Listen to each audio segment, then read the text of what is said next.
Então, depois nessas nossas duas aulas iniciais, né, de eletrofractas e introdutórias, em que a gente fez mais ou menos uma reconstituição histórica dos fatos que não só marcaram a física de interações fracas, mas, sobretudo, a própria teoria quântica de campos, né? A gente viu que foi havendo um influxo de ideias que vinham das interações fracas para novos mecanismos de teoria quântica de campos. E aí, a questão é a gente acertar a simetria. Então, a gente já está dentro da visão de que cada interação tem associada uma simetria e, claro, consequentemente, seus números quânticos, né? Cada interação ela está associada com uma simetria e essa simetria é quem sistematiza os números quânticos ligados àquela interação.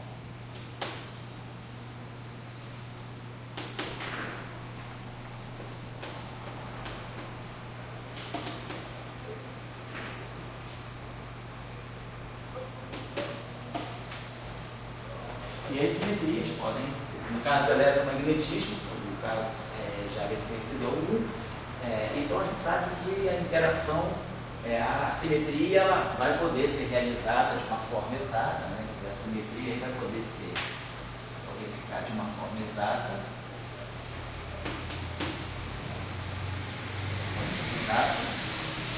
então ela pode ser violada por algum mecanismo, né?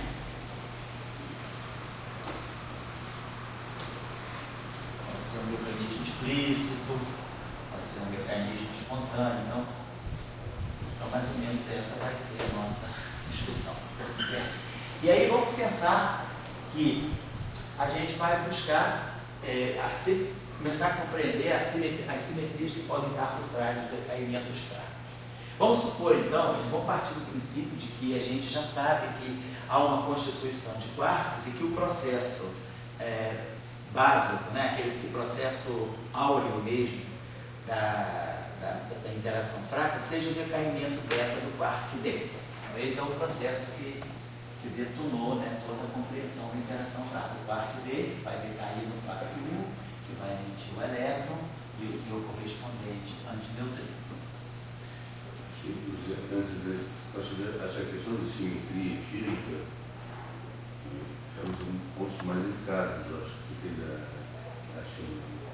porque o que a gente tem, o que é física para o professor experimental? São os números quânticos que obtém. E ele depende de você tentar botar uma simetria para aqueles números quânticos. Mas depois isso é uma história que foi ano passado, né? Hoje em dia você faz a simetria, depois vê os números quânticos e depois vê o que está acontecendo, né? Então, por exemplo, mas a gente fala muito da carga elétrica, uma coisa que já vai muito pragmática. Eu pego muito de Lorentz. Ele te dá os dois números quânticos, I e J. Certo? E esses números quânticos, quer dizer, daí você joga a simetria em cima dele.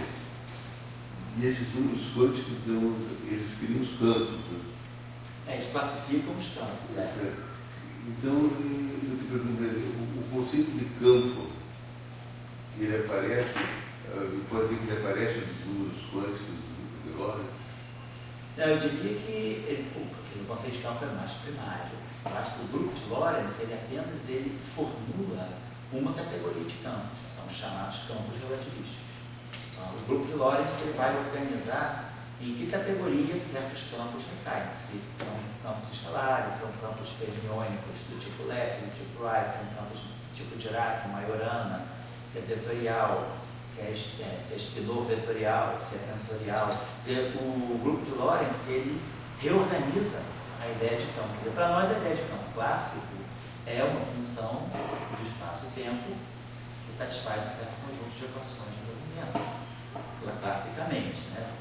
Quanticamente são operadores com valores, né? Quer dizer, são distribuições, são operadores com valores em distribuição que satisfazem certas relações de comutação harmônica.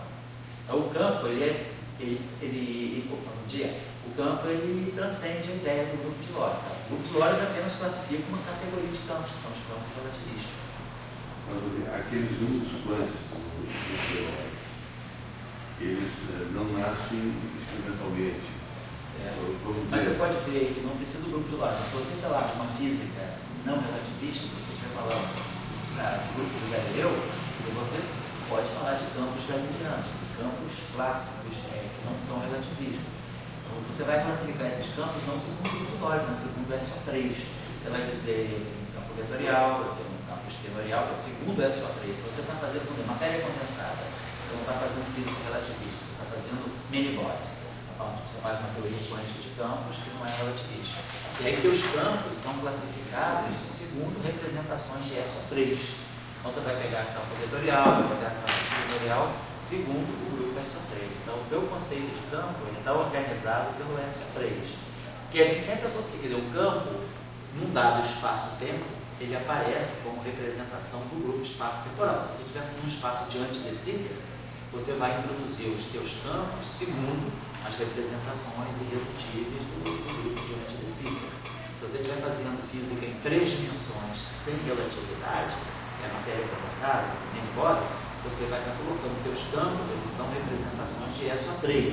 Se você estiver fazendo física relativista, teus campos são representações de SO3. Quer dizer, o espaço-tempo são os números quânticos espaço-temporais. Depois, você vai acrescentando as simetrias internas. Mas quando o grupo teórico tem 2 números quânticos. Certo. E qual é a comparação que você faria entre os 2 números quânticos, o número teórico e a carga elétrica? Certo. A carga elétrica, lá o Marcos e o Duque tinham como a carga elétrica. Vamos pensar aqui no nosso curso de elétrica. Né? No nosso curso de elétrica, a gente já discutiu um pouco isso. Vamos dizer, o grupo de Lorentz, ele te organiza os campos. Então, relativista. Então, nós vimos que uma dada representação, que é a representação vetorial, ontem até por acaso na aula de Young-Bill, a gente no início também fez uma reconstituição muito veloz disso. Então, o que é o campo vetorial no espaço de Minkowski, ele está na representação meio-meio. Vou retomar aqui, porque quem não está assistindo outro curso pode também ter esse querer. A gente elabora um pouco sobre isso. Então, o campo vetorial, o campo quadro vetorial do espaço de Minkowski está nessa representação. E aí a gente sabe que esse campo aqui, do ponto de vista das representações de SO3, ele pode descrever uma partícula de spin 0 e uma partícula de spin 1.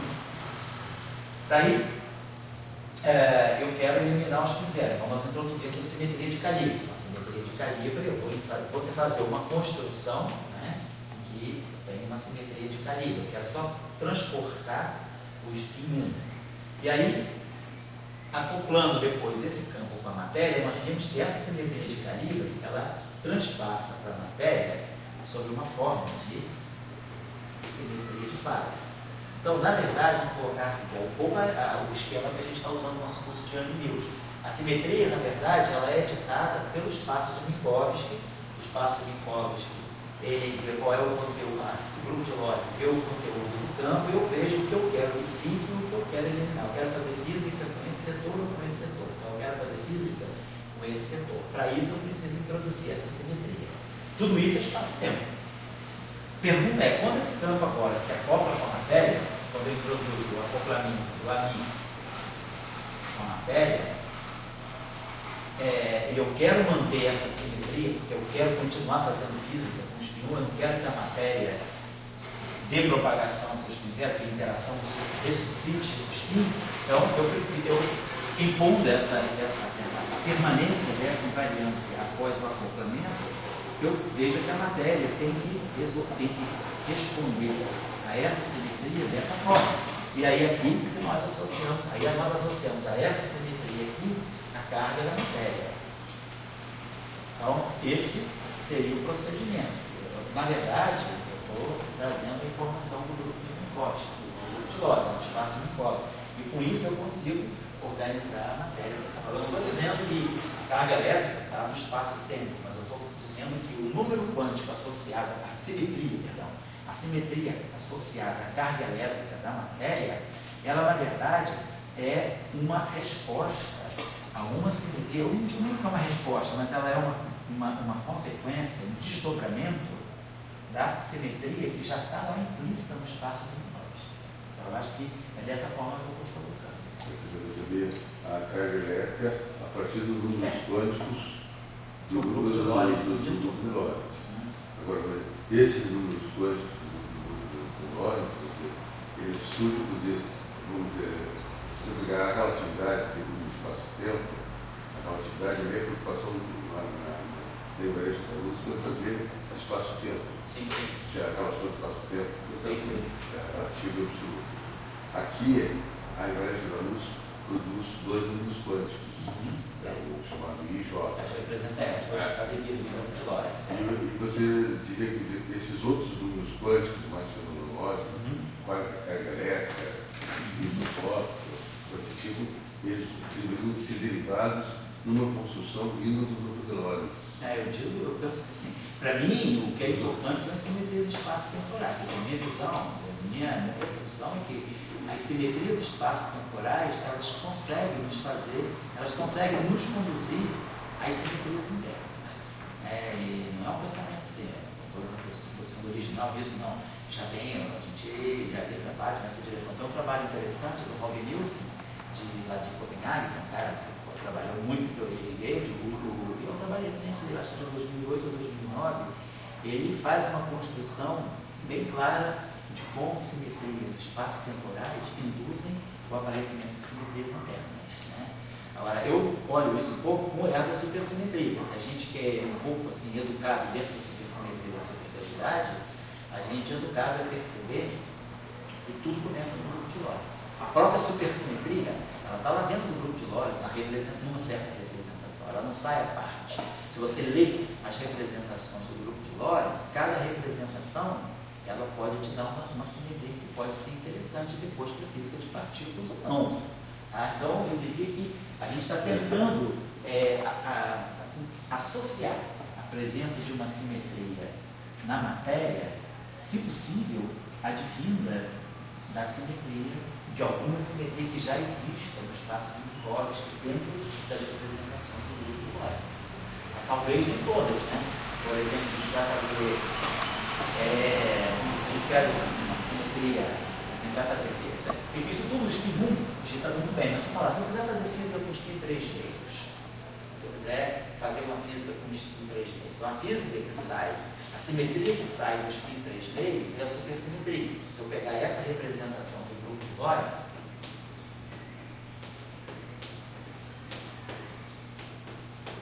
essa representação aqui é a representação onde fica o spinor campo de Majorana.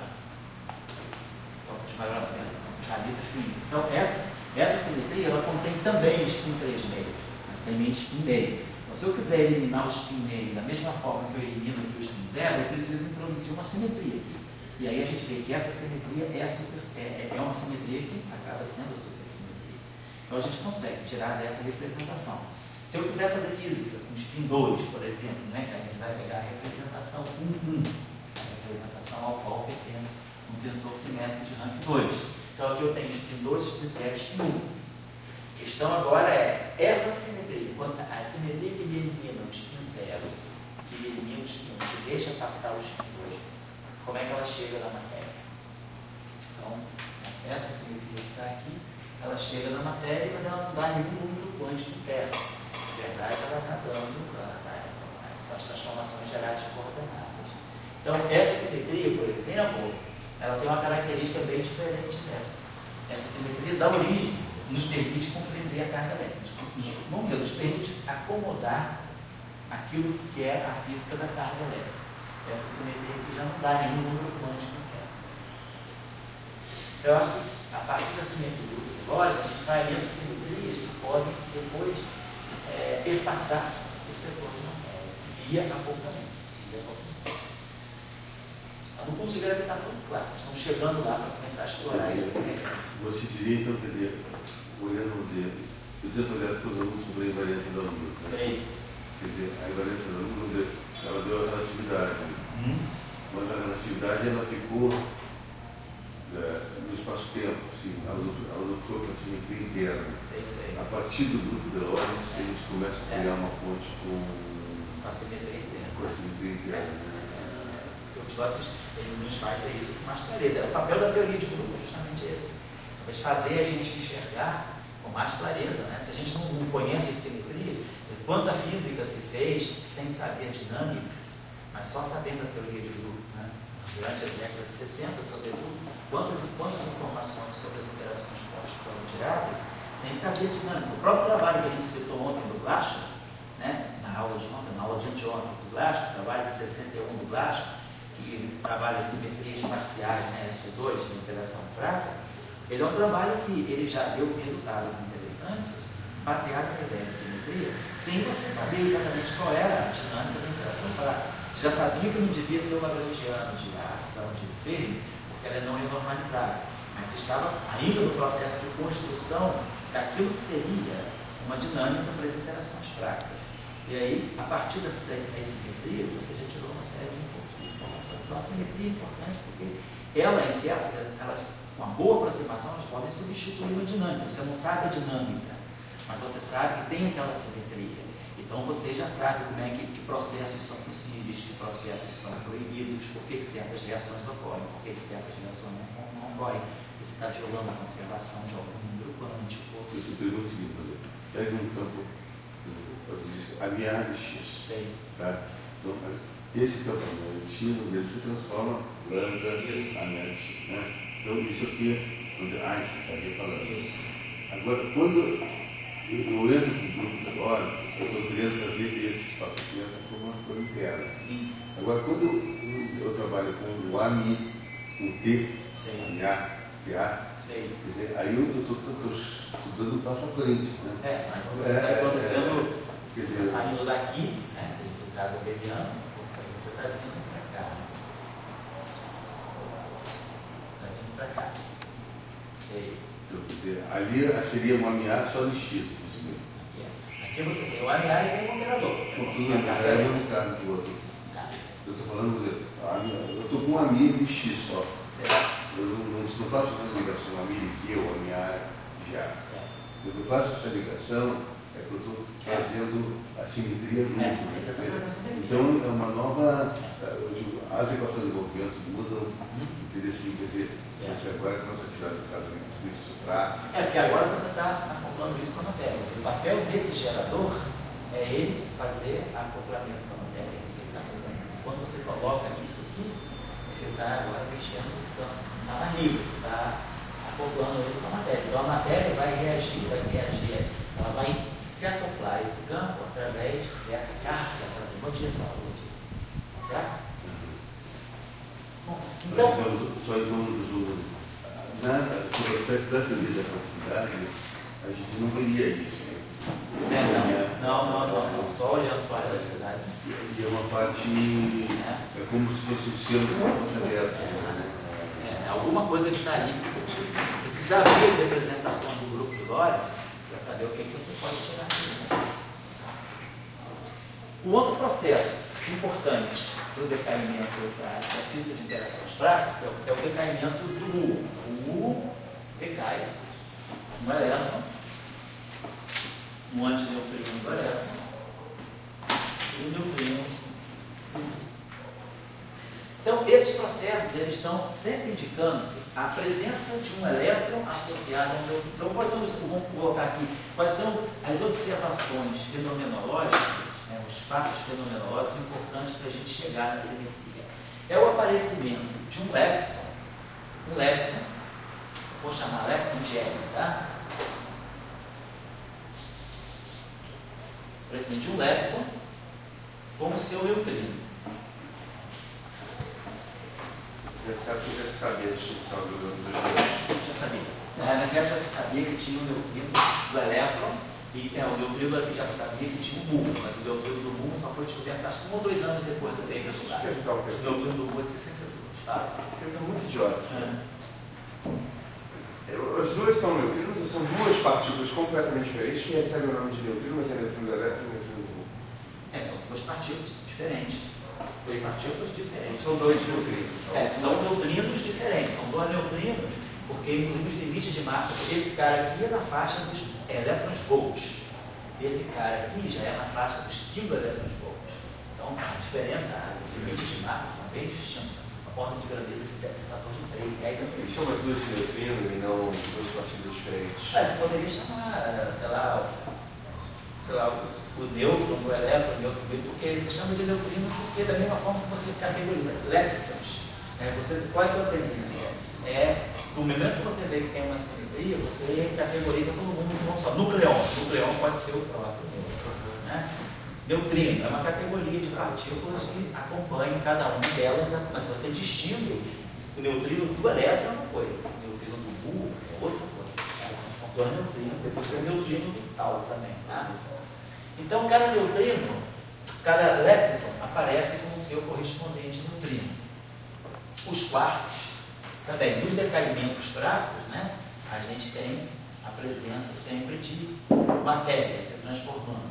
Então, nós temos presença desse dublete de quark, tem quark único, tem os quarks aqui, e os quarks, claro, no setor de quarks a gente não tem neutrinos, os leptons são acompanhados por neutrinos. Então, isso já começa a mostrar para a gente, começa a sugerir que existe uma estrutura de dublete. A gente começa a perceber uma estrutura de dublete, uma interação fraca. E aí, dublete, a gente sabe que a gente pode categorizar, pode ser um grupo SO2, pode ser um grupo SO2. Um grupo SO2, um grupo SO2. Claro, o grupo SO2 é um grupo abeliano. É abeliano. Então, por ser abeliano, esse grupo aqui tem um único gerador de simetria. Então, não é interessante porque a gente já começa a perceber que as correntes... Você quer que feche a janela? Não, tudo bem, não, sou, então, deixa essa aqui. Essa aí está indo dentro direto em cima de você. Deixa só esse pedacinho aqui. E aí, a gente tem uma estrutura de correntes fracas. Tá? A gente tem corrente, a gente, por exemplo, observa. Nessa interação aqui, eu tenho uma corrente leptônica. Então, a gente consegue observar que a gente tem correntes leptônicas. E aí, aqui a gente já está embalado, né, pelo conhecimento da QED, da corrente fermiônica. Né? Então, a gente tem correntes leptônicas e temos correntes de matéria nuclear, correntes de quarks. Tem duas estruturas de corrente. E na interação fraca, o que a gente observa, por exemplo, que a corrente leptônica, ela tem essa estrutura. Ela amarra o elétron no seu neutrino. Vamos dizer assim, que eu tenho o elétron e o neutrino do elétron, ou eu tenho o muon e o neutrino do muon. Então, nós temos correntes carregadas, né? Essa corrente aqui, dependendo se é elétron ou pósitron, porque quando eu falo, vamos pensar que a gente está numa teoria relativística, quando a gente fala da partícula, automaticamente a gente está falando da antipartícula. A gente está imaginando que a gente já tem o teorema do CPT, claro para nós. O teorema do CPT é anterior. Então, nós sabemos que nós tivemos uma teoria quântica de campo local, que é covariante de Lorentz, e que faz a quantização respeitando a conexão entre espinho e estatística. Então, CPT é uma invariância. Então, a gente já sabe que automaticamente, introduzindo a partícula, nessa descrição, a autopartícula já está levada em conta. Então, essa corrente aqui, ela pode ser positiva ou negativa. Vai depender se isso aqui é elétron ou se isso aqui é pósitron, né? Então, é a mesma coisa aqui no muon. Então, as correntes leptônicas, elas carregam, elas são carregadas eletromagneticamente.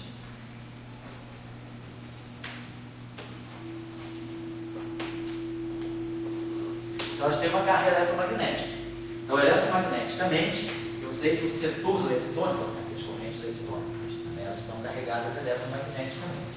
Então, se eu tenho correntes carregadas, eu devo ter, eu vou imaginar, eu já estou também com vamos dizer assim, com a metodologia de Young e Mills na cabeça.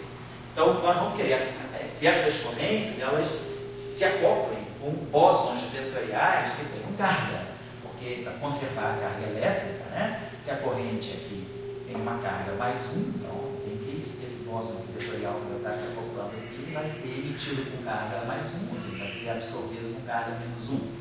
Então, eu sei que se as correntes são carregadas eletromagneticamente, eu devo ter bósons de cargas diferentes. Então, eu devo ter um multiplete de bósons. Então, a simetria não deve ser abeliana. Senão eu teria um só emissor. Então, a ideia é que a mesma coisa acontece com a corrente de quark. Né? Quando eu pego aquela corrente por se é o quark D que ele emite um quark U, se aqui eu tenho um quark D e aqui eu tenho um quark U, esse quark tem carga 2/3. Esse cara aqui tem carga menos 1/3. Então, é preciso que, se essa carga que está entrando aqui, ela é menos 1/3, e essa carga que está saindo aqui é 2/3, eu tenho que, por exemplo, esse processo aqui, ele tem que, por exemplo, estar emitindo alguém que tem carga menos 1. E aqui deveria ter um objeto com carga menos 1. Porque a carga menos 1 com a carga 2/3 vai dar a carga menos 1/3. Então, os bósons, está claro que se as correntes são carregadas, se as correntes fracas são carregadas, então os bósons vão associar-se a essas correntes são carregadas. Então, eu não posso ter um bóson só, eu tenho que ter bósons carregados. E aí eu preciso de uma estrutura que seja não abeliana, seria SO2. Tá? SO2. Não, perdão, SO2. Então, é uma primeira observação que já me conduz para essa simetria. Claro que nós podemos ter processos assim, também correntes que são neutros, aqui não está claro. A fenomenologia das interações fracas, ela começou muito em cima das correntes carregadas. As correntes neutras, elas foram compreendidas depois e só apareceu corrente neutra mesmo. A detecção das correntes neutras foi em 73, como a gente falou aqui, posterior mesmo até a elaboração da teoria de Salant-Schweiner. A teoria eletrofrágica, quando ela foi concebida, ela já incorporava as correntes neutras, e as correntes neutras só apareceram, as correntes neutras fracas, né? Porque, claro, a corrente eletromagnética é neutra, é pós-propósito, mas a corrente fraca é neutra. Então, a corrente fraca é neutra, por exemplo, eu posso ter um processo, sim. Dentro da teoria eletrofrágica, eu tenho elétron, não importa, não preciso mudar de partido. Tem um elétron, tem um espalhamento de elétron. Como a gente já discutiu, isso foi lá no início do nosso curso de QED. Quando a gente fez o nosso curso de QED, a gente falou, bom, elétron. No processo eletromagnético, numa eletrodinâmica, ele vai trocar fóton. Mas se a gente der ao sistema energia suficiente, esse elétron, ele já começa, por exemplo, a trocar Z0.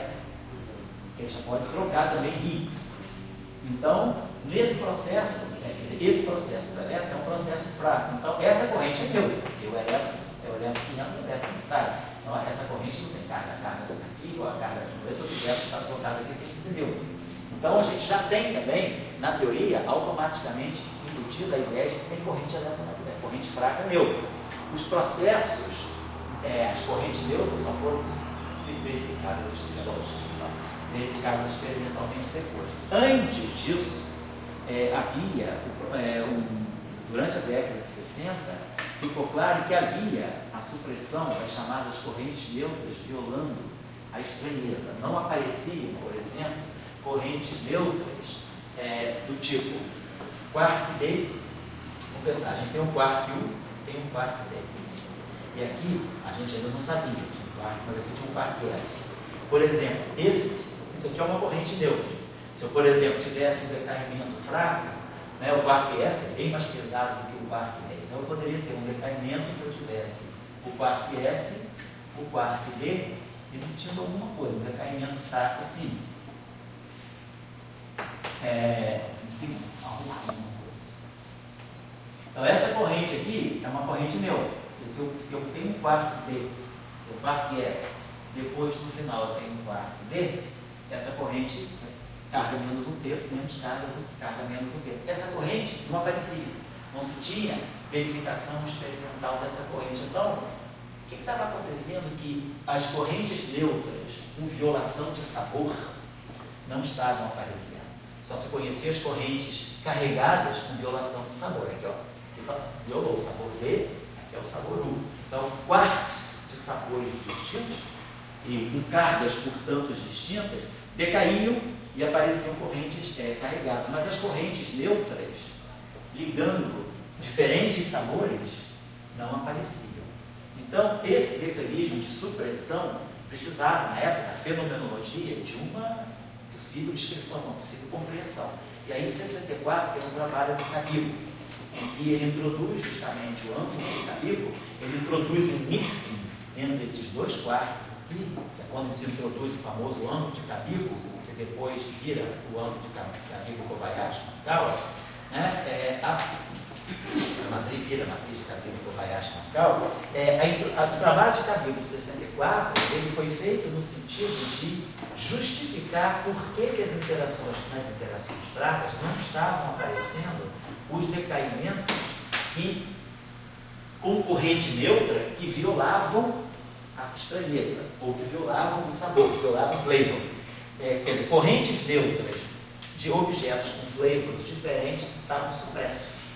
Então, isso é um dado fenomenológico que se tinha que compreender.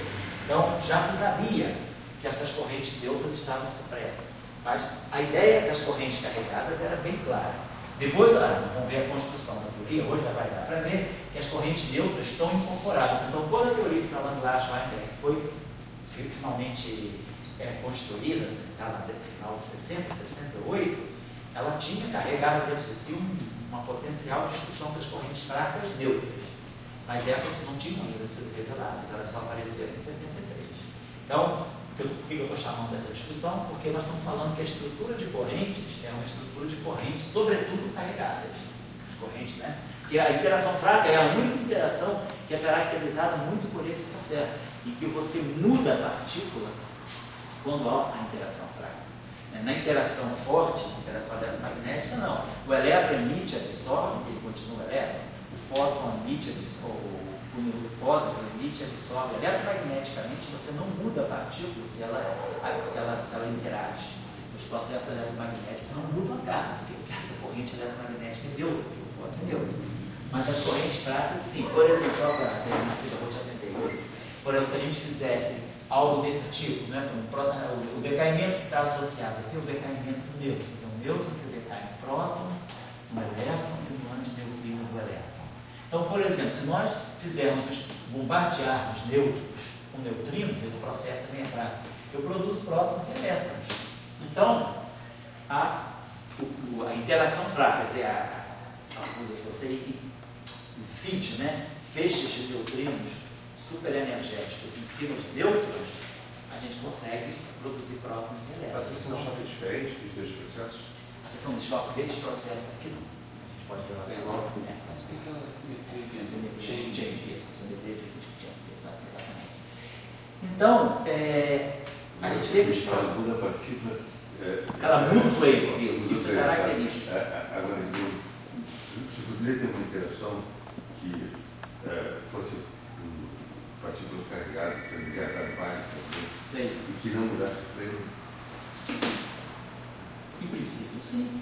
Em princípio, você poderia ter partículas que, na mesma família, mas com cargas distintas, é isso que você está falando, e que trocam partículas carregadas. Poderia. Em princípio, poderia. Não é o que acontece na interação fraca, mas você pode, se você quiser. Você pode ter um processo mais estendido. Você poderia ter um triplete de partículas, em que uma tem carga a mais, outra tem carga a menos, então você tem decaimento que uma partícula, se você não muda o flavor, você vai uma carga positiva do mesmo flavor que o outro. Você pode ir para um elétrico composto, intermediário do lado, um elétrico composto, tem essa reação? Não. Você não. Você vai, eu estou entendendo agora. Você diz que é uma interação desse tipo, quer dizer, alguma coisa que, uma corrente que você tivesse aqui elétron, que você tivesse aqui pósitron. Então você teria um objeto com carga mais 2 sendo emitido, né? Não, gente, todos os objetos que a gente tem, tendo a interação fraca, as correntes são sempre com carga mais 1 menos 1. Carga 2. Carga 2 individuais? Não tem nenhum processo de carga. Pode ser, tem que descobrir bósons duplamente carregados no futuro, com alguma massa mais alta, mas não tem não. Você quer falar o que esse cara? Você já está doido para perguntar o que é? Era sobre o SO2, por que o caso abeliano não está Isso, porque uma teoria abeliana, né, isso, toda teoria abeliana, o bóson vetorial associado a qualquer teoria abeliana é sempre neutro. Ele nunca pode ter a carga daquela interação. O resultado é estatístico, parece isso. Sempre que toda teoria abeliana, a corrente, ela é sempre, tem uma simetria, né? A corrente é sempre do tipo desse campo.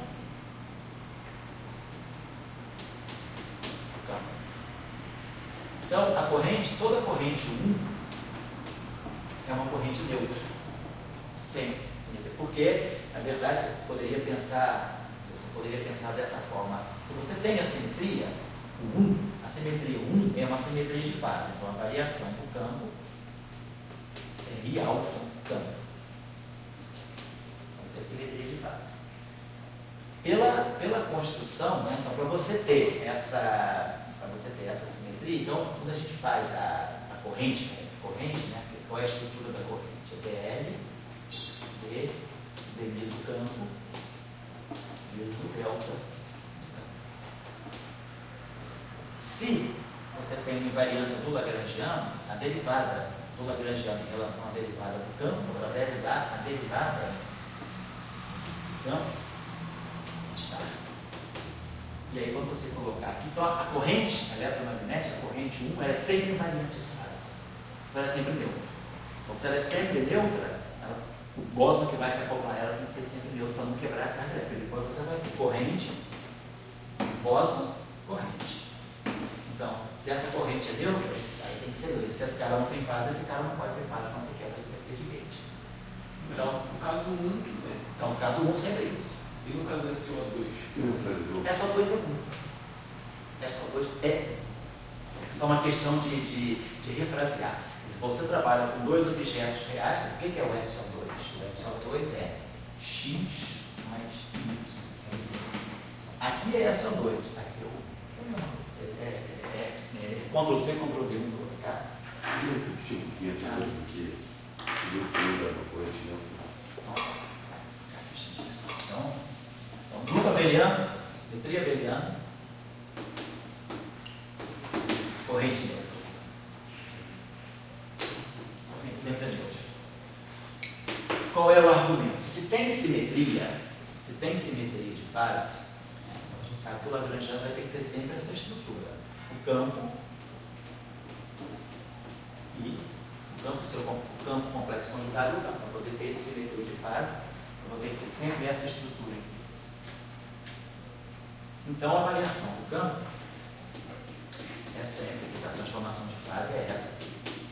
Então, como a estrutura é sempre essa, a corrente de Nether, né, que é para nós, dl, ddmi, delta φ, a corrente de Nether vai ter sempre essa estrutura. Quando eu derivar o lagrangiano em relação a qualquer coisa do campo, eu vou produzir aqui sempre alguma coisa que vai me trazer o campo complexo conjugado. E aqui é a variação do campo. Aqui vem o próprio campo. Então, na corrente de Nether, esses dois caras vão estar multiplicando um outro. Então, ela vai ser sempre invariante de fase. Então, não tem como uma corrente abeliana ser carregada. Então, qualquer simetria abeliana, o bóson daquela interação, aí como essa corrente se acopla ao bóson daquela interação, então se essa corrente é neutra, se você faça uma transformação de fase e ela é invariante, se eu fizer uma transformação de fase e esse cara variar, sobra uma fase. Esse cara não pode ter fase, tem que ser neutro. Então toda simetria abeliana, ela necessariamente, o bóson de gauge daquela simetria não pode carregar a carga daquela simetria, tem que ser neutro segundo ela. Mesmo quando o 1 é local. Sobretudo quando uma simetria só vale se o 1 for local. Só vale se o não for local, não tem campo de gauge. Não tem bóson. Mas se colocar força, por exemplo, Não, aí você está quebrando a simetria. Só que você não tem como. É um vínculo bastante forte. Então, simetrias abelianas, o bóson vetorial daquela simetria não pode ter a carga daquela simetria. Tá? Então, isso exclui para nós o SO2. Aí, como o Pedro falou, o SO2 é o Pedro. então tudo que é abeliano acaba sendo mapeado no mundo. Tudo que é abeliano acaba sendo mapeado. Mesmo você pode até ter uma estrutura, desculpa, gente, você pode até ter uma estrutura abeliana que tenha matriz. Você pode ter uma matriz disfarçando uma estrutura abeliana. Por exemplo, você pegar, não sei se, suponha que você tenha esse objeto aqui, vamos pensar se você construísse assim. Você faz uma.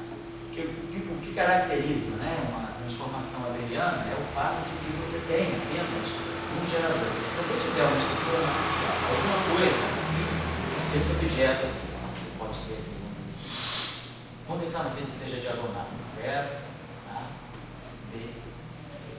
Você tem uma matriz diagonal. Se você fizer uma transformação, aqui aqui de singularidade, você pode pegar isso aqui e botar uma transformação que seja R. Na verdade, eu tenho 3 geradores, João. R menos 1. Oi? Então, se eu estou pegando uma matriz que seja na forma diagonal, certo? Então, se eu pegar essa matriz aqui, eu posso, na verdade, estou dizendo que tem três objetos com cargas distintas, por exemplo. Se eu fizer uma transformação de singularidade nessa matriz, essa matriz aí ela não tem mais essa estrutura. Elementos em todos os lugares. Então, aparentemente, essa matriz aqui, ela parece que ser uma matriz malucona, e parece que essa simetria não é abeliana. No entanto, você tiver essa estrutura aqui, se você tiver vetores com componentes V1, V2 e V3, significa que cada vetor desse tem a sua carga correspondente. Então, eu posso sempre ter uma base onde eu diagonalizo essa matriz. Então, a presença de uma matriz não significa que a simetria seja não abeliana. Como o Saulo falou, a gente tem que olhar se essa matriz, se eu posso diagonalizar essa matriz, e se essa matriz assumir uma forma diagonal, na verdade, isso aqui é uma simetria U, onde eu tenho 3 objetos com cargas distintas, cada um tem a sua face, a sua posição. Então, o que é fundamental é que, desde que você identifique uma simetria abeliana, você pode sempre mapear ela no toda simetria abeliana. Assim. E aí, o cos é neutro. Se tivesse um ômega, ele vai dar alfa. Como é que é ômega? Ômega mi. Não é que é ômega mi? Isso aqui? Isso. O que é isso? Você fala com ele vai dar I, cargas. Mas isso aqui? Você está dizendo isso aqui? Isso. Tá. Ele é um campo carregado. Nesse caso ele é carregado. Ok? Depois ele se acoplar com uma corrente, tipo aquela elétrica, no tubo elétrico, Certo. que é carregada, Isso. ele não pode. Pode, mas aí essa estrutura não é mais abeliana. Porque se você tiver esse cara carregado, você tem o outro cara, você tem que ter a antipartícula dele. E aí tem que ter a antipartícula dele. Então significa que você tem que ter um outro bóson vetorial. Você não tem só um bóson vetorial. Você tem um outro bóson Tem vetorial. W mais ou menos. Isso, pois é. E aí você tem dois, você não tem um só bóson vetorial. Porque o fóton, o que é importante é que o fóton é algo conjugado. O antifóton é fóton.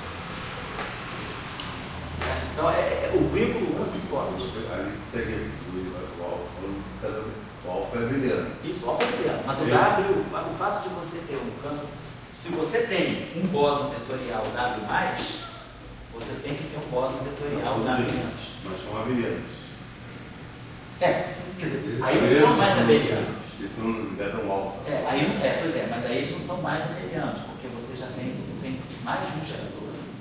Você tem mais de um bóson de Gauge na mesma simetria. Então essa simetria já não deve ser mais abeliana. Claro, o que você está fazendo é o seguinte: você está lendo a simetria de carga elétrica, mas na verdade, se eles têm essa estrutura de dublete, eles têm uma simetria não abeliana por trás. Simplesmente você está vendo a carga elétrica dele. Mas não significa que essa simetria, o fato de ter dado que eles são um dublete de um, eles não são um dublete de um. Eles são um dublete de alguma simetria. Você está lendo a carga elétrica. Então, a simetria abeliana é pelo alfa. Se fosse um alfa A, isso seria não abeliana. Então, você está com simetria abeliana, lendo abelianamente, para falar. Mas na hora de você fazer a teoria de Leffler, você vai ter uma corrente acoplada com essa corrente carregada. Você vai ter uma corrente carregada, isso. Então, aí, se você tem esse cara aqui, se esse cara aqui tem a carga dele, então significa que esse cara aqui também vai se acoplar com o campo de Gauge daquela simetria. Então, acaba que você vai, na verdade, ter uma corrente também, além desses dois caras, você vai ter que ter um bóson neutro dessa simetria. Você não vai poder abrir mão do fóton. Você vai ter que ter, não chamamos de fóton, seria um bóson neutro dessa simetria. Teria que ter um bóson neutro. Se esse cara aqui tem simetria, tem essa simetria, ele também se acopla com a carga. Essa simetria, se você tem a simetria de fase, certamente a corrente é neutra. E quando você faz a simetria, faz a transformação desse cara, você vai ter W- e a variação do W+. Então isso vai dar uma coisa neutra. Então a corrente é neutra. Se a corrente é neutra, tem que ter um bóson vetorial neutro. Se tem um bóson vetorial neutro. O princípio que eu colocaria para vocês é o seguinte: está lutando para ver se tem um eletromagnetismo além do Marx. Isso. Certo? Então, o que é um eletromagnetismo além do Marx? Olhando só a carga elétrica, é aquele que tem carga elétrica, é controlado por uma carga elétrica, só que com troca diferente. No máximo, como você falou, não poderia ter elétrico, porque não dá um amigo. Então, estaria falando de carga elétrica. Então, agora, se você pegar agora fazer um máximo com W+, W-, zero e amigo. Então, eu vou ter mais reações com carga elétrica. Agora, a carga elétrica, ela vai estar ligada a... O que você está fazendo com isso é introduzindo bósons vetoriais carregados de ferro, porque eles não são mais bósons de luz, eles são bósons vetoriais. Você pode botar spin 1, problema nenhum, bota objetos de spin 1 carregados, tá?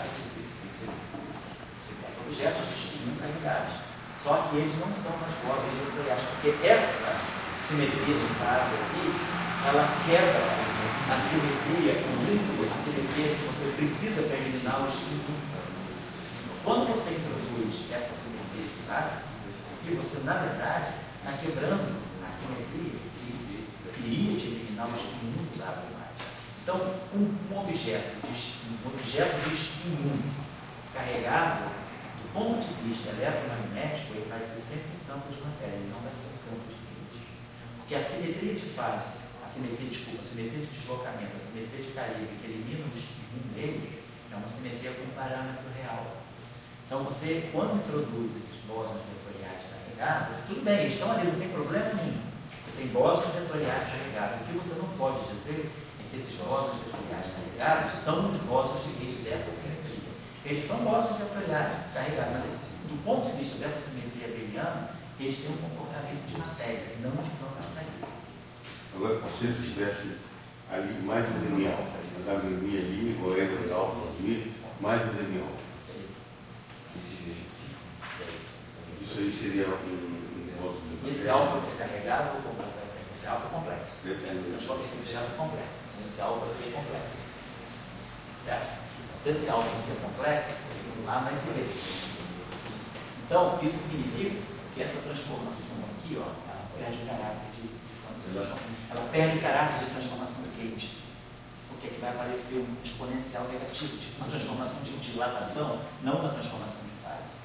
Se esse alfa for complexo, você perde a transformação de fase.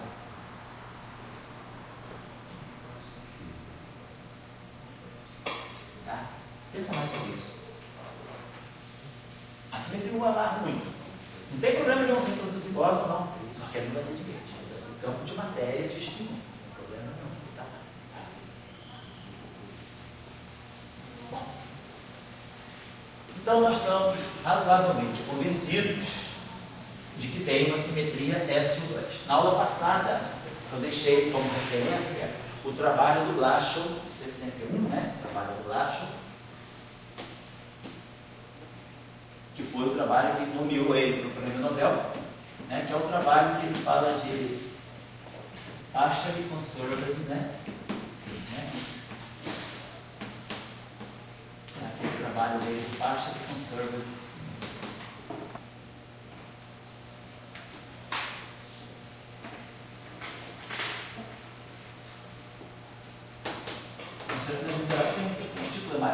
Eu dei a referência na aula passada.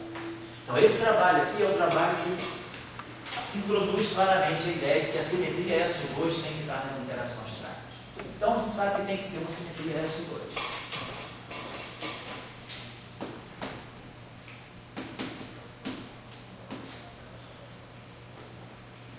Bom, pergunta. O que eu quero descrever? Nós queremos descrever interações frágeis. Então, o S2 está no setor frágil. Mas nós queremos ter uma formulação em que a gente veja a origem comum que pode ter a simetria fraca com a interação eletromagnética. A gente quer verificar que as interações eletromagnéticas fracas, elas comunicam mais, né? Que a simetria de carga, os processos fracos, eles trabalham sempre com a transformação de sabores e os processos e as correntes fracas, elas são carregadas. Então, o fato das correntes fracas serem carregadas Então, claro que essa corrente fraca, ela tem uma interação eletromagnética porque elas são carregadas. Então, se essas correntes são carregadas, os bósons associados a essas correntes pela ideia de Yang-Mills são carregados. Então, eles devem ter interação eletromagnética. Então, eu não consigo desvincular a interação eletromagnética da interação fraca por causa da carga que os bósons vetoriais devem ter. Então, a nossa ideia, então, desde o início, por isso que o eletromagnetismo e as interações fracas devem caminhar juntos. Esse é o raciocínio do senso comum, para ter uma unificação, para motivar a unificação. Agora, a simetria eletromagnética ela tem uma simetria 1. A pergunta é, todos nós sabemos que dentro do SO2 tem um 1. A simetria SO2 é uma simetria, esse objeto, esse subgrupo, esse cara aqui é um subgrupo daqui. Agora a pergunta é, será que eu consigo introduzir eletromagnetismo e interações fracas dentro do único grupo SO2? Ou eu tenho que buscar o outro SO2? O que eu tenho que fazer? Então, para eu ter eletrofraca, a interação eletromagnética ela tem simetria 1. Eu sei que essa simetria está aqui. A interação fraca, a simetria S2. As correntes são carregadas.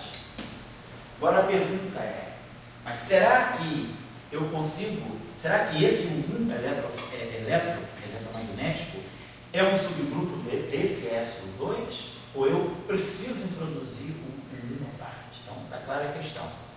O segundo passo é esse. O primeiro passo foi identificar que a gente pode unificar e por que a gente deve unificar.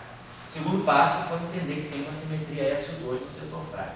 O terceiro passo é saber o que eu faço com o eletromagnetismo. Eu trago uma simetria para ele ou eu já posso saber se o SO2 tem graus de liberdade suficientes para descrever tanto o eletromagnetismo quanto a interação fraca. Fala, Sérgio.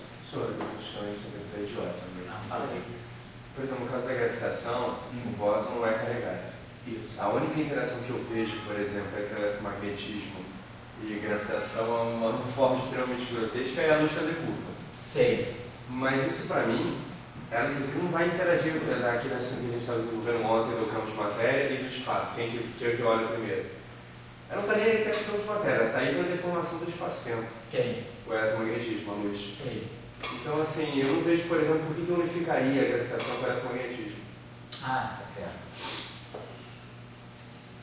Por que não a gravitação com as demais interações, não só com o eletromagnetismo?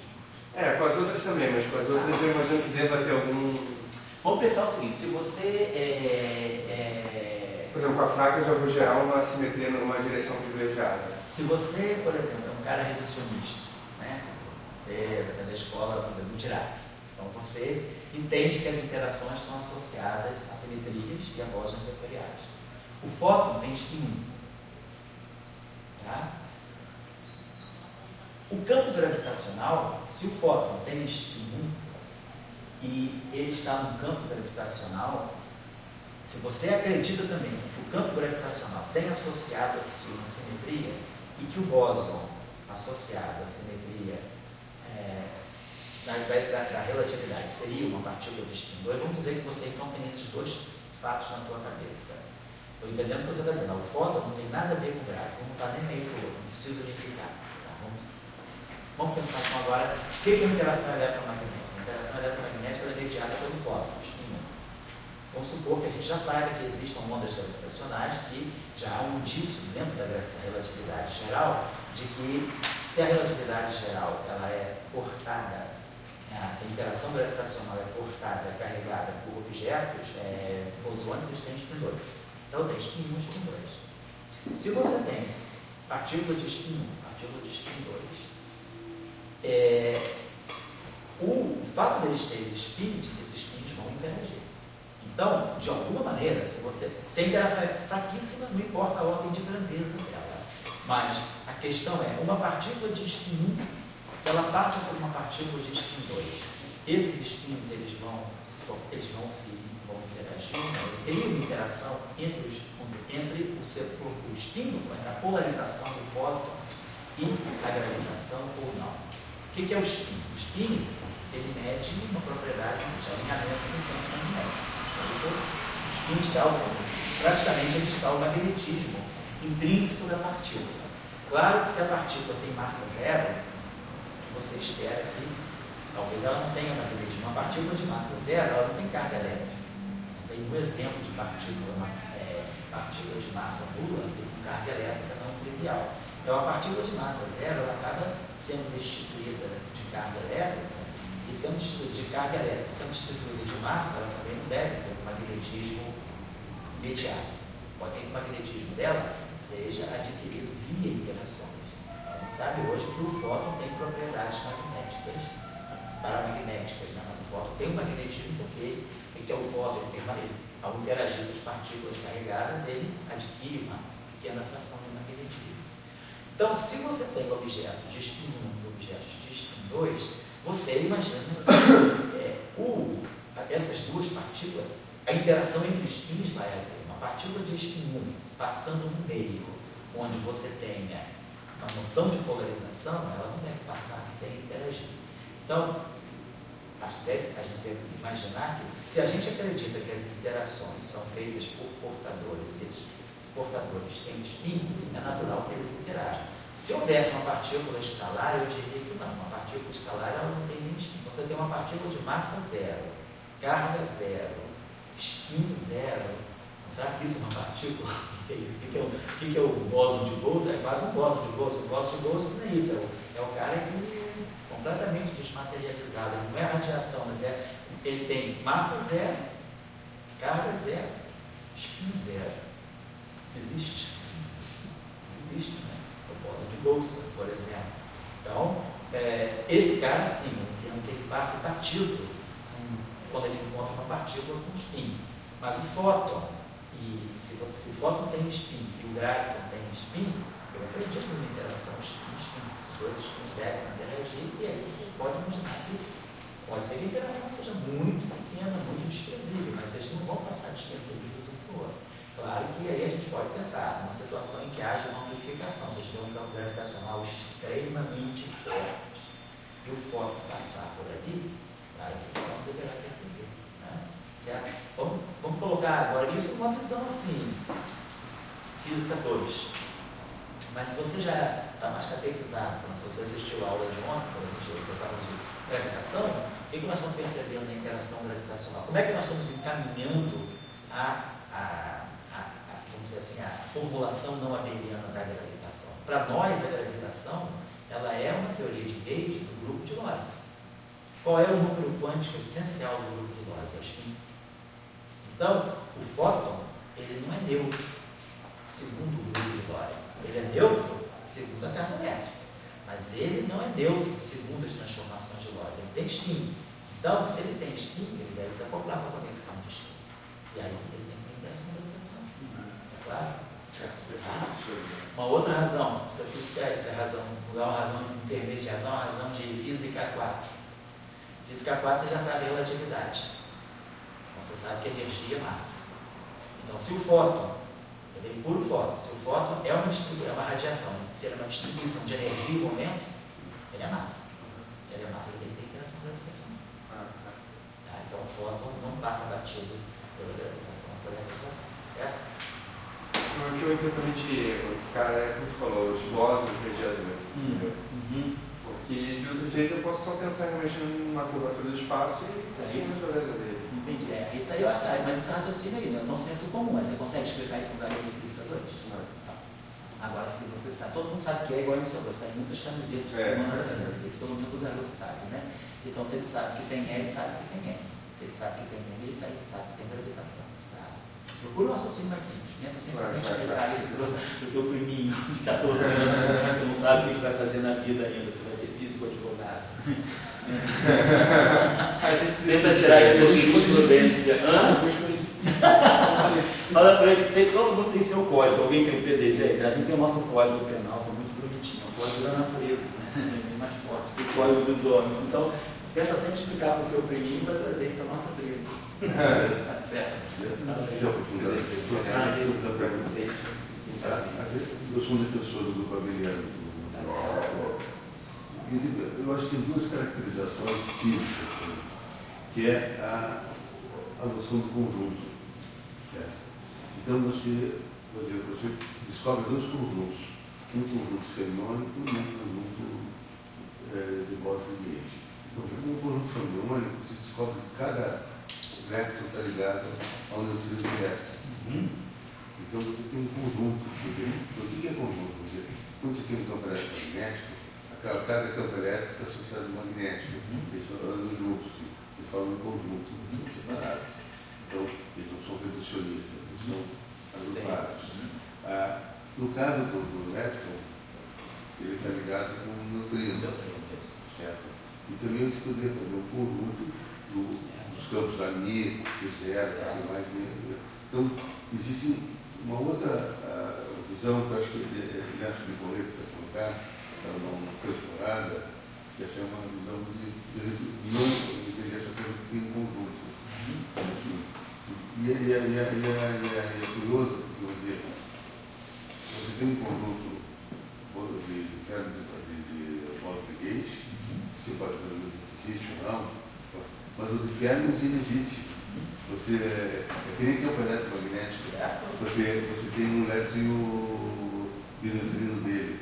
Então, essa noção de conjunto, ela deveria, é uma outra noção, e aí ela tem que associar a simetria de Gauge e fazer um discurso. É uma outra formulação, claro.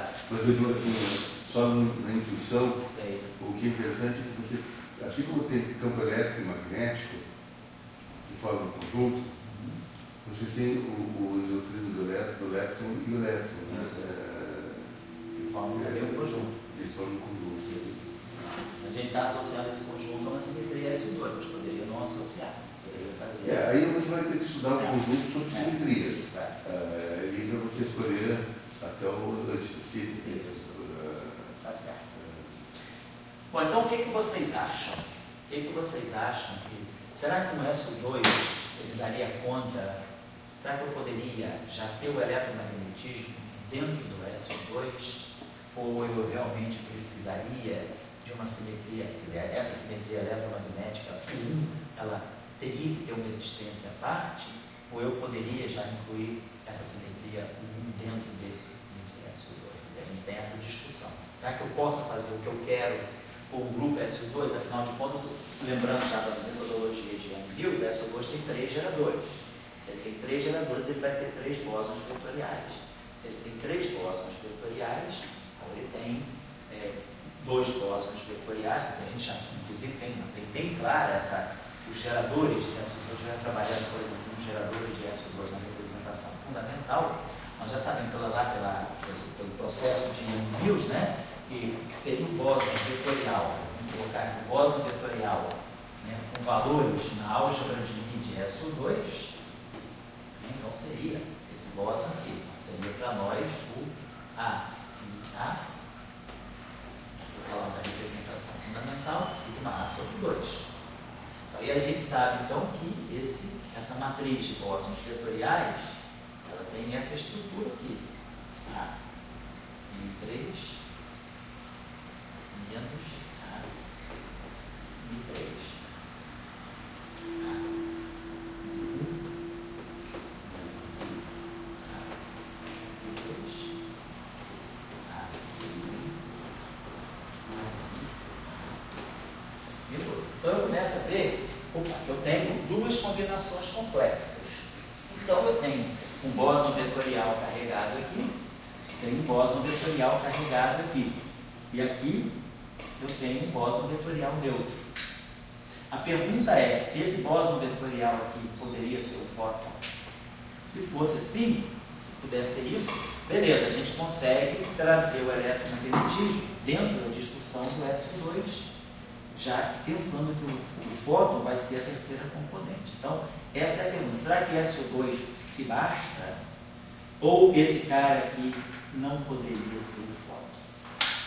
Seria essa a discussão. Então, aí lembrando um pouquinho já também da nossa metodologia de Young-Mills, nós sabemos que se essa é a situação,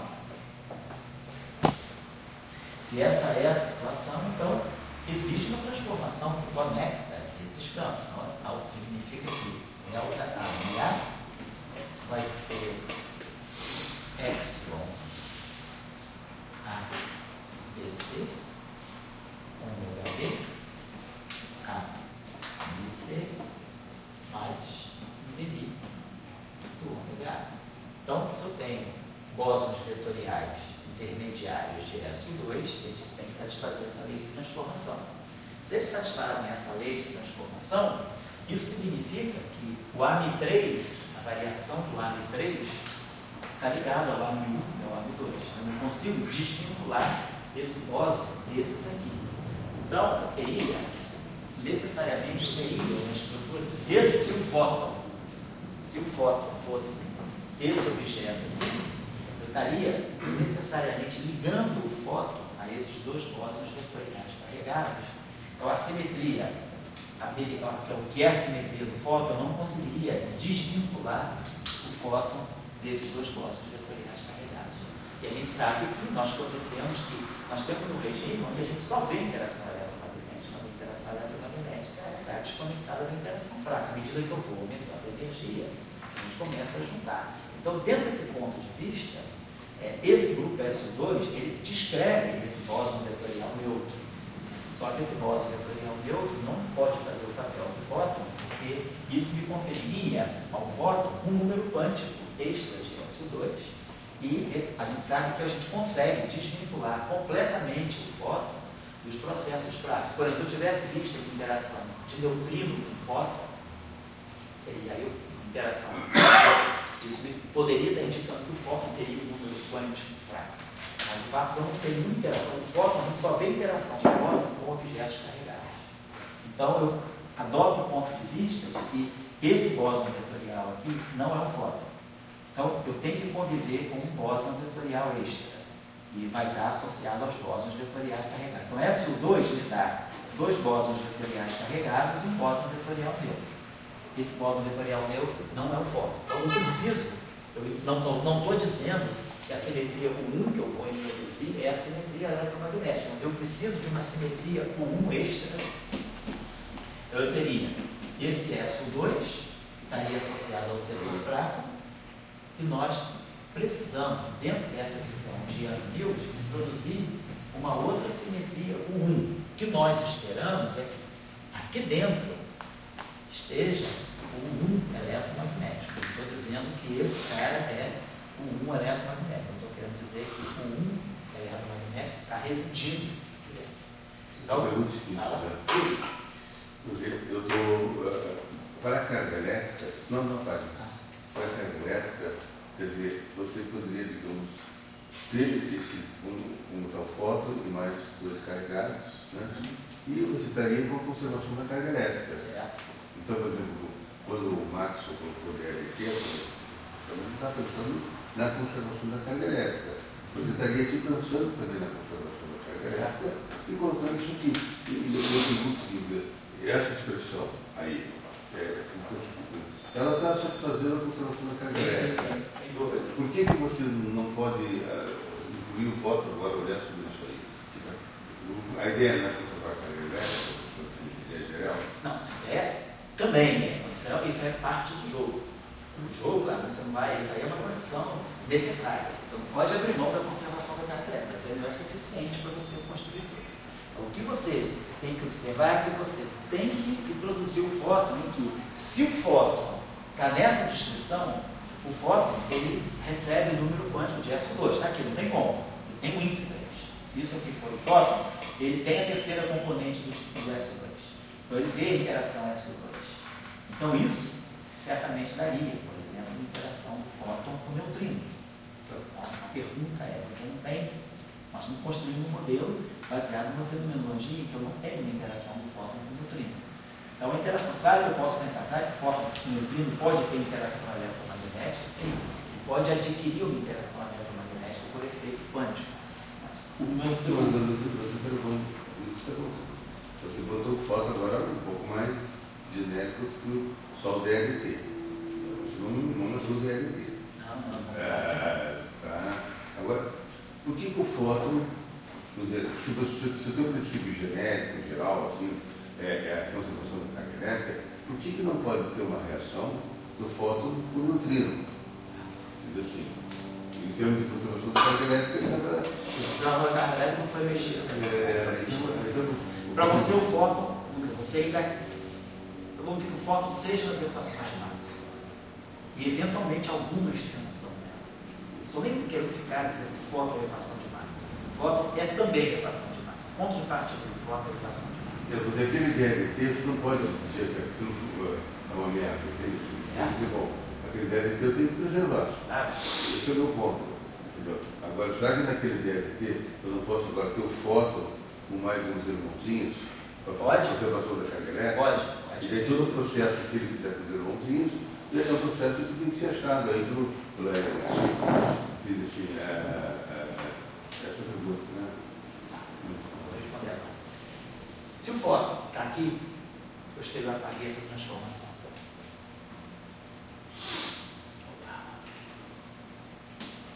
Delta A em 3. Então, o fóton está aqui. Epsilon 3. AB. Ômega A. B. Mais TI.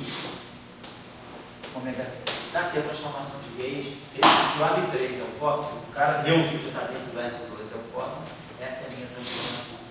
Então, claro, esse objeto fica completamente simétrico, então aqui só vai poder ser 1 e aqui 2, ou então aqui vai poder ser 2 e aqui vai ser 1, né? Então a gente sabe que essa transformação aqui vai ser aqui. Então isso mudaria. Se esse cara é o fóton, ele tem essa transformação. 3, 1, 2, vai ficar ômega 1, A, ômega 2, e 3, 2, 1, que é menos ômega 2, a mil. Então a transformação do fóton. Então isso aqui me daria ômega 1, AB2, isso aqui é ômega mais, o ômega mais é AB1 menos I AB2 sobre 2, e o ômega menos, o ômega menos seria 1 AB1 mais AB2, então o AB2, então, se o AB2 é a parte imaginária, então esse aqui está me dando ômega 1, W mais, menos W menos, sobre 2I. Esse aqui está me dando ômega 2, W mais W menos, sobre 2. Ou seja, a transformação do fóton,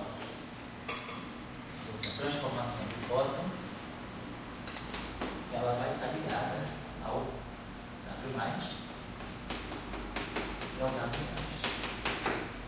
Então, se esse cara é o fóton, né, quando eu fizer uma transformação de SO2 em cima do fóton, eu vou ter ômega 1, vai ficar, só pegar isso aqui, somar isso aqui, vai ficar alguma coisa do tipo menos I ômega 1, menos ômega 2, então ômega 2 mais I ômega 1, W mais, e depois aqui no W menos vai ficar mais I ômega 1, menos ômega 2, menos ômega 2, menos I ômega 1, W menos, mais I ômega 2.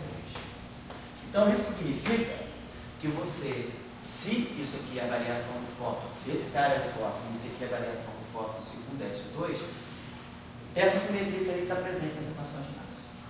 Se você transforma um amigo, você transforma um F em I, você vai transformar o fóton, transformar o A, você vai transformar o A em E e B. Então o E e o B teriam que ter informação sobre isso. Então as equações de Maxwell, elas teriam que ter termos extras para poder introduzir a noção de campos carregados. Então, com as equações de Maxwell, tal qual elas são, a gente não poderia associar o fóton a essa transformação. Bom, então foi o seguinte, vamos, qual é a proposta que está colocando? Senão a gente não vai conseguir sair daqui. É você dizer o seguinte, existe uma conservação de carga elétrica. Não estou violando. Que é a coisa mais geral que tem que existir. A equação de Maxwell, ela teve uma pequena, pegou um setor da conservação de carga elétrica. Você agora pode ter o fenômeno magnético de uma maneira maior. Sem dúvida. Essa é a proposta. Tá certo. Então tá. Então, mas eu faço. seja realmente essa. Estou querendo dizer que nós temos uma argumentação pela qual o fóton não pode ser a terceira componente do SO2. Porque senão você teria que mexer drasticamente nas equações de Maxwell. Esse é o ponto. Agora, vamos dizer, a questão das pessoas genéticas, a lei da conservação de carga, ela deve ser mais forte. Isso, ela é. Em um momento eu quero perder. Por isso vamos introduzir o Guelmin-Shijima, é justamente para não perder a noção da carga elétrica, certo? Então, isso me indica que realmente eu devo ter que colocar algum campo, alguma simetria a mais, porque senão o fóton estaria preso na terceira componente do isostima. Agora, vamos pensar que a gente sabe, tudo bem? Vamos pensar que a gente sabe um pouquinho de teoria de grupo.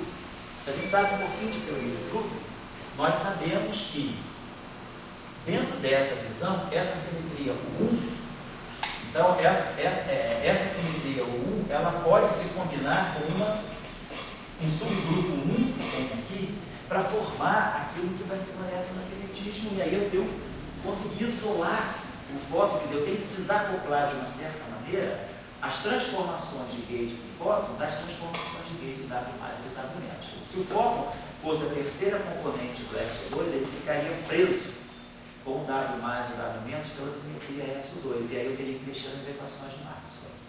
E aí a variação do campo do fóton, dependendo de W mais e W menos, iria me trazer novos termos nas equações de Maxwell. Isso é um caminho contrário à teoria, né? A gente está aumentando a simetria.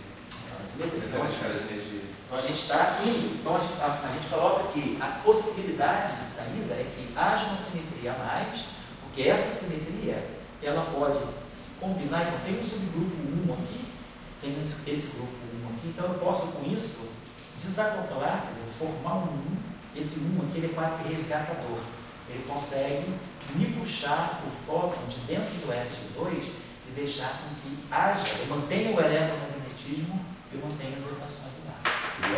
Dizer que você está, digamos, querendo entender o conceito de carga elétrica e manter a conservação da carga elétrica e manter as conceitos. Eu quero estender o conceito de carga, manter as equações do Marx e não violar a conservação da carga elétrica. Você é uma maxiliano rígido. Como? Um maxiliano rígido. A maxiliano é essa? Não tanto, né? Então tá legal, se eu fosse rígido, eu usava o Jackson.